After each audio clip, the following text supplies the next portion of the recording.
In today's video, I would like to address a question that I have been getting repeatedly over the last year regarding the Patriot Nurse and our seemingly different positions on the Constitution, primarily the Second Amendment.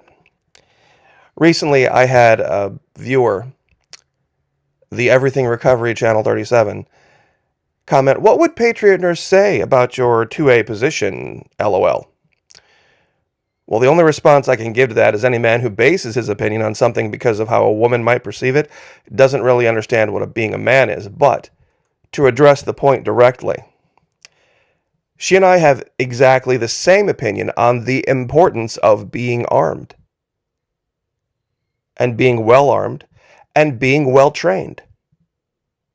The difference is, I don't believe the Founding Fathers, regardless of what is written down in the Federalist Papers or written down on parchment from 300 years ago, had any interest in protecting the rights of the common man or everyone.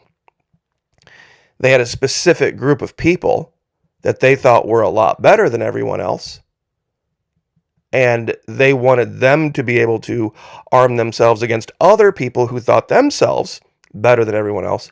But there was also this common group of people below both of them that they had no regard for.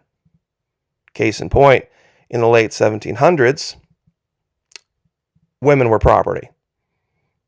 I don't care who you were. I don't care how smart you were property. So you didn't have a voice on the public stage. Number two, Patriot Nurse, I believe, is of Jewish origin.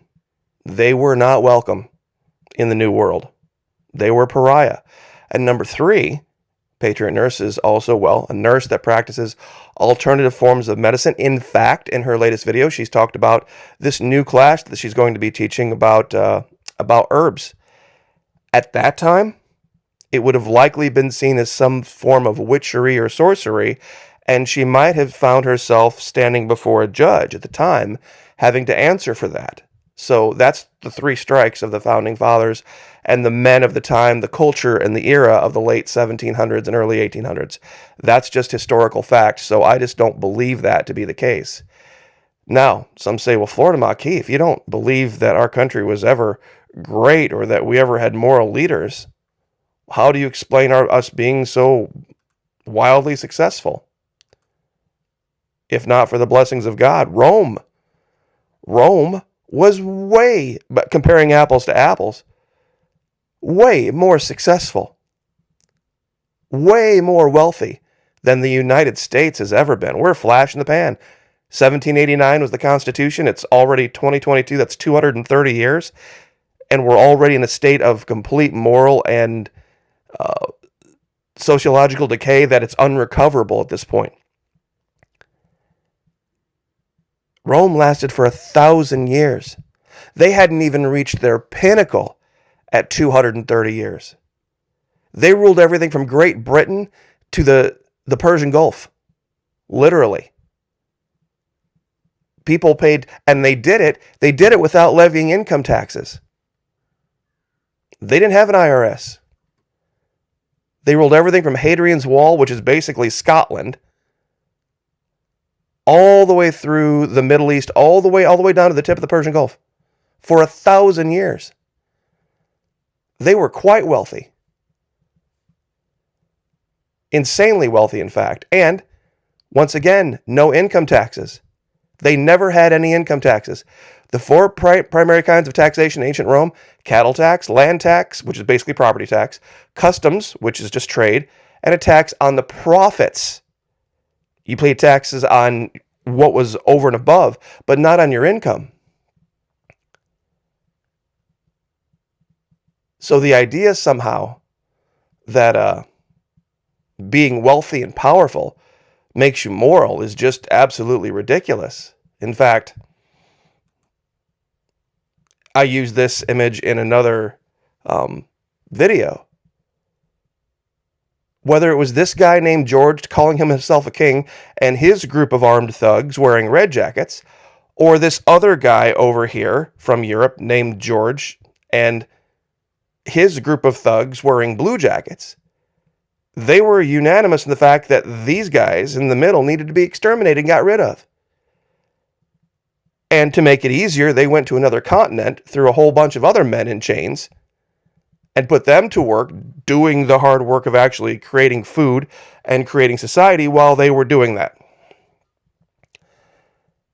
You see, for me, this is open and shut. Winners write the history books. You see, criminals don't obey laws. 1 second. Criminals in Washington, D.C. do not obey laws. Period. Washington, D.C.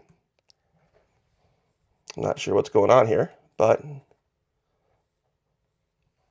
Washington, D.C., through force after World War II, the petrodollar, there we go,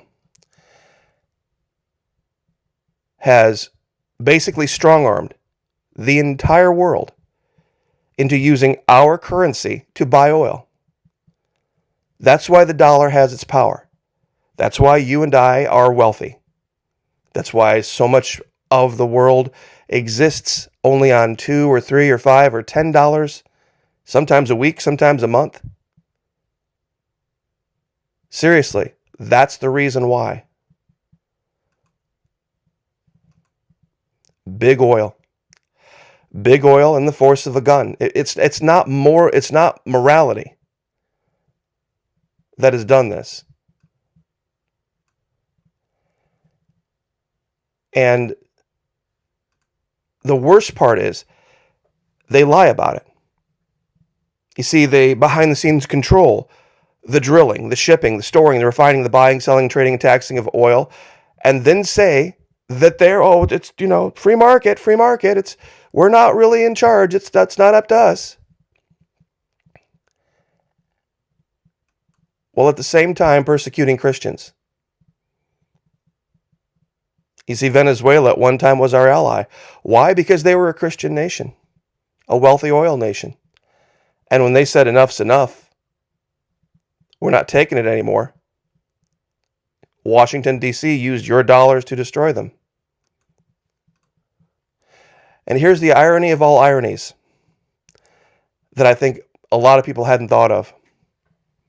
The founding fathers and Mohammed bin Salman, an actual king, an actual sitting king, would have seen the Patriot nurse in the exact same light. Mohammed bin Salman,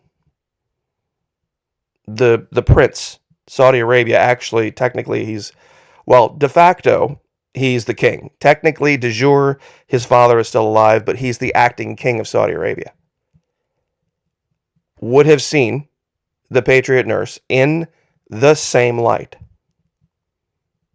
Number one, she's a woman, ergo has no place speaking in a public forum about anything. Number two, she's of Jewish origin. They had the exact same opinion, and look it up. The founding fathers had the exact same opinion of Jews as do the Muslims today.